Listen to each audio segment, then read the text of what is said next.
So let me ask you guys this question, because in the reporting that I've done around this over what is now 16 years, I can tell you that both Pat Riley and LeBron James have learned some things after they broke up. One of the things that LeBron has learned, because initially when he got to Cleveland, they were really mismanaged. He did feel when he left Miami that he could go wherever it is that he wanted and take some of those lessons with him, and he wasn't wrong. But the Lakers were run pretty poorly while he was there, even though they won a championship while he was there. And it is something that he trusts here, which is that he knows they can get the players around him to complement him. And what he also knows, in all of the places that he's gone, there haven't been any places that develop the people around him the way this place does. Cleveland didn't do it, and the Lakers did not do it. The place that developed the players around him, where he saw how they grew, right? He's seeing from the first practices how Patrick Beverley can't make the team because they get rid of him and end up keeping Eddie House. The things that they did in Miami, he had to leave because his only experiences were Cleveland and Miami, and Cleveland's famously mismanaged before and after. They had him, but they're mismanaged throughout. Like Dan Gilbert, everyone knows Cleveland's not run well. What the surprise wasn't that Kenny Atkinson blew it. The surprise was that initially Kenny Atkinson did it correctly by using Evan Mobley correctly, and then everything ends up falling apart in Cleveland because they're Cleveland. Like, the same people are in charge there. He had to go to the Lakers to see, the Cleveland and Laker things. This isn't like Miami at all. This is a different way of treating how it is that we make players better. But I'm not sure how much appetite he has for being under Pat Riley's control. Like, why would he want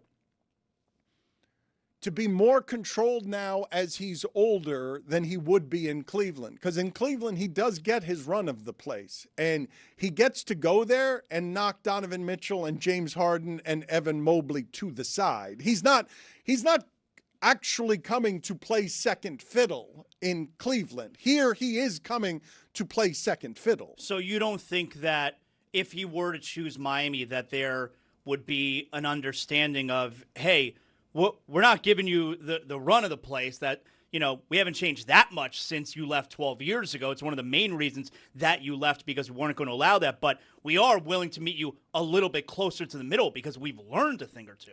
And Spo has more influence now than he did at that time of being a coach. They're much more of peers now after the work they did during the Olympics. But the thing about playing second fiddle, like, here, LeBron James would be the point guard. Like, he would run the offense here in a way that if he was playing with both Donovan Mitchell and James Harden as a basketball fit, it would be the same thing that he was dealing with in Los Angeles, playing a ton off ball.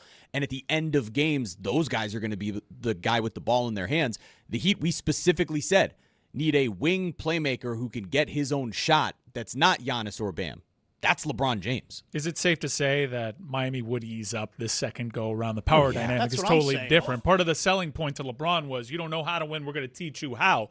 Now LeBron has proven, I know how to win without you guys. I'm an old man here. I'm helping you get into that conversation because, let's be real, barring something totally unforeseen, if the Miami Heat don't add a LeBron James, they got their work cut out for them, at least for the next half season or so. A main reason that LeBron left in 2014 was because the Heat wouldn't allow him to do everything that he wanted to do.